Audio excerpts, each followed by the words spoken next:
नमस्कार, मैं हूं मनोज टिबड़ेवाल आकाश। मेरे सोशल मीडिया मंच पर आपका स्वागत है। आज हम बात करेंगे सुप्रीम कोर्ट के नए मुख्य न्यायाधीश जस्टिस बी.आर. गवई की।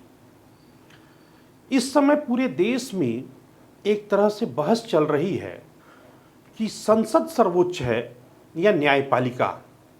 ऐसे में आज न्यायपालिका में एक बड़ा परिवर्तन का दिन था। आज सुबह 10 बजे राष्ट्रपति भवन में जस्टिस बी.आर. गवई ने देश के 52वें मुख्य न्यायाधीश के रूप में शपथ ली है। राष्ट्रपति द्रौपदी मुर्मू ने उन्हें पद और गोपनीयता की शपथ दिलाई है। आज हम बात करेंगे जस्टिस गवई के बारे में कि इनके आने के बाद न्यायपालिका में क्या कुछ बदलेगा, क्या कुछ सुधार आएगा और क्या कुछ हमारी न्यायिक प्रणाली पर असर पड़ेगा। जस्टिस गवई का पूरा नाम भूषण रामकृष्ण गवई है। इनका जन्म 24 नवंबर 1960 को महाराष्ट्र में हुआ था। ये लगभग 16 साल 14 नवंबर 2003 से लेकर 23 मई 2019 तक बॉम्बे हाईकोर्ट के जज रहे। फिर इन्हें 24 मई 2019 को सुप्रीम कोर्ट का जज नियुक्त किया गया। लगभग 6 साल ये सुप्रीम कोर्ट के जज रहे और इस दौरान इन्होंने तमाम महत्वपूर्ण फैसलों को सुनाया। इसके बारे में हम विस्तार से आगे चर्चा करेंगे। जस्टिस गवई का बतौर सीजेआई कार्यकाल लगभग 6 महीने का है। ये इस साल 23 नवंबर को रिटायर होंगे, लेकिन इस 6 महीने के दौरान ये कई बड़े मामलों पर फैसला सुनाएंगे। इसकी भी हम चर्चा आगे करेंगे। जस्टिस गवई के रिटायरमेंट के बाद वरिष्ठता क्रम में जस्टिस सूर्यकांत का नाम है। यदि वरिष्ठता की परंपरा का पालन किया गया तो जस्टिस गवई के बाद जस्टिस सूर्यकांत देश की नए मुख्य न्यायाधीश बनेंगे। जस्टिस गवई देश के ऐसे पहले मुख्य न्यायाधीश हैं जो बौद्ध धर्म के हैं। इनका पूरा परिवार डॉक्टर भीमराव अंबेडकर जी के जीवन से प्रेरित है और बौद्ध धर्म का पालन करता है। जस्टिस गवई के पिता रामकृष्ण सूर्यभान गवई उन चंद लोगों में शामिल थे जिन्होंने डॉक्टर भीमराव अंबेडकर जी के साथ बौद्ध धर्म को अपनाया था।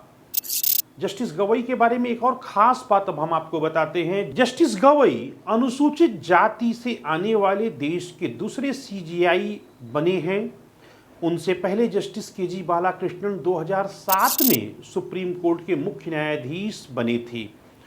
वे लगभग 3 साल तक इस पद पर रहे थे। सुप्रीम कोर्ट की स्थापना 1950 में हुई थी। उसके बाद से अनुसूचित जाति और अनुसूचित जनजाति वर्ग से केवल 7 जज ही सुप्रीम कोर्ट में अब तक बने हैं। इनका जीवन, जस्टिस गवई का जीवन काफ़ी संघर्षों भरा रहा है। आप जानकर हैरान हो सकते हैं कि एक झुग्गी बस्ती के स्कूल से इन्होंने प्राथमिक शिक्षा हासिल की और इसी के दम पर इन्होंने न्यायपालिका के सर्वोच्च पद पर आज आसीन हुए। जस्टिस गवई ने 1985 में वकालत से अपने करियर की शुरुआत की थी। इन्होंने नागपुर नगर निगम, अमरावती नगर निगम और अमरावती विश्वविद्यालय के अस्थायी वकील के रूप में भी जमीनी स्तर पर कार्य किया और आज न्यायपालिका के देश के सर्वोच्च पद पर आसीन हुए हैं। जस्टिस गवई संविधान को सर्वोच्च मानते हैं। पिछले साल अप्रैल में एक भाषण में इन्होंने कहा था कि यह पूरी तरह से डॉक्टर भीमराव अंबेडकर के प्रयासों का परिणाम है कि मेरे जैसा कोई साधारण व्यक्ति जो एक झुग्गी बस्ती के नगरपालिका के स्कूल से पढ़ा और आज इस सर्वोच्च पद तक पहुंचने के बारे में सोच सका है। अगर हम अब तक का सुप्रीम कोर्ट के जज के रूप में जस्टिस गवई का कार्यकाल देखें तो पता लगता है कि ये आम लोगों के हित में फैसले लेने वाले जज के रूप में इनकी एक पहचान है। सुप्रीम कोर्ट में जस्टिस गवई ने राजनीति से जुड़े कई मामलों में बड़े फैसले सुनाए हैं जिसका देश की राजनीति पर दूरगामी असर हुआ है। इनमें मनीष सिसोदिया की जमानत से लेकर कांग्रेस नेता राहुल गांधी तक के मामले हैं। राहुल गांधी आज लोकसभा के सांसद हैं तो इसमें जस्टिस गवई के फैसले की बहुत बड़ी भूमिका है। राहुल गांधी ने एक सभा में कहा था कि सभी चोरों का सरनेम मोदी ही क्यों होता है। इस बयान के खिलाफ गुजरात के भाजपा के विधायक और पूर्व कैबिनेट मंत्री पूर्णेश मोदी ने सूरत की एक अदालत में राहुल गांधी के खिलाफ मानहानि का केस दाखिल किया, जिस पर 2023 में सूरत की अदालत ने 2 साल की सजा सुनाई राहुल गांधी को, और इस सजा को गुजरात हाई कोर्ट ने भी बरकरार रखा था। इसके बाद मानो वह हुआ जो अभी तक कभी राहुल के साथ नहीं हुआ। राहुल की लोकसभा सदस्यता चली गई और वे अगले 8 साल तक किसी भी चुनाव को लड़ने से प्रतिबंधित कर दिए गए। गुजरात हाई कोर्ट के इस फैसले के खिलाफ राहुल गांधी ने सुप्रीम कोर्ट में अपील की और जस्टिस गवई की बेंच से उन्हें बड़ी राहत मिली, और गुजरात हाई कोर्ट के आदेश को जस्टिस गवई ने पलट दिया, जिसके बाद राहुल दोबारा लोकसभा चुनाव लड़े और अब इस समय लोकसभा में नेता प्रतिपक्ष हैं। हमारे देश में अक्सर यह बहस चलती रहती है कि संसद और न्यायपालिका में बड़ा कौन है। तो इस बारे में जस्टिस गवई का साफ मानना है कि न तो संसद सर्वोच्च है और न ही न्यायपालिका। जस्टिस गवई के मुताबिक हकीकत में संविधान सर्वोच्च है। जस्टिस गवई उस 7 सदस्यीय पीठ का भी हिस्सा थे जिसने SC/ST आरक्षण के भीतर कोटा बनाने का रास्ता साफ किया था। इस फैसले में जस्टिस गवई ने SC/ST समुदाय में क्रीमी लेयर बनाने की वकालत की थी।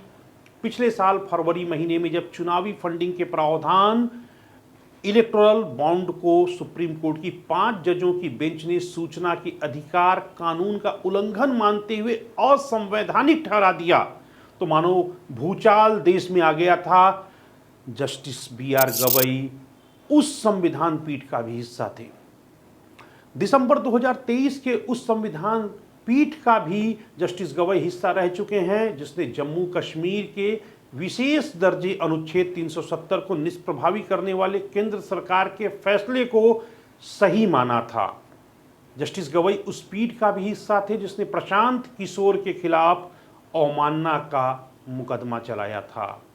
दिल्ली के उप मुख्यमंत्री रहे मनीष सिसोदिया को दिल्ली शराब नीति मामले में जमानत देते हुए जस्टिस गवई ने UAPA और मनी लॉन्ड्रिंग के मामलों में गिरफ्तारी के लिए कई बड़ी चीज़ें तय की, जिसका दूरगामी असर हो रहा है।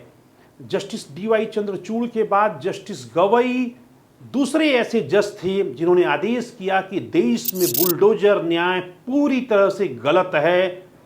लोगों के घरों को बिना कानून के प्रावधानों का पालन किए गिरा देने पर जस्टिस गवई ने काफी तल्ख टिप्पणी की थी।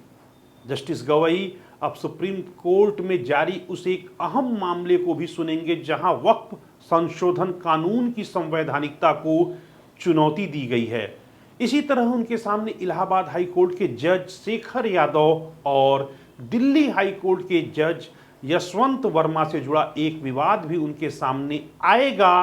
वक्त पर संभव है कि आज उन्होंने शपथ लिया और कल ही यानी 15 मई को सुनवाई हो।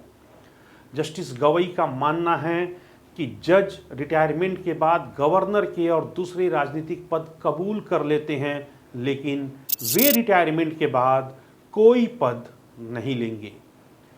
जस्टिस गवई इस बात के उदाहरण हैं कि शिक्षा के दम पर कोई भी व्यक्ति कहां से कहां पहुंच सकता है। सोचिए जरा, महाराष्ट्र के एक झुग्गी बस्ती में पला बढ़ा और वहां की एक स्कूल में पढ़ा नौजवान आज देश की न्यायपालिका के सर्वोच्च पद पर आसीन हैं। तो डॉक्टर भीमराव अंबेडकर की यह बात सत्य होती है, एक बार और दिखती है कि शिक्षा ही वह हथियार है जिससे हम अपनी हर समस्या को मिटा सकते हैं। मेरे सोशल मीडिया मंच से जुड़ने के लिए आपका बहुत बहुत धन्यवाद। यदि आपने अभी तक मेरे सोशल मीडिया प्लेटफॉर्म को लाइक और शेयर नहीं किया है तो ज़रूर करें। आपका यह सहयोग हमें और ताकत देता है। बहुत बहुत धन्यवाद।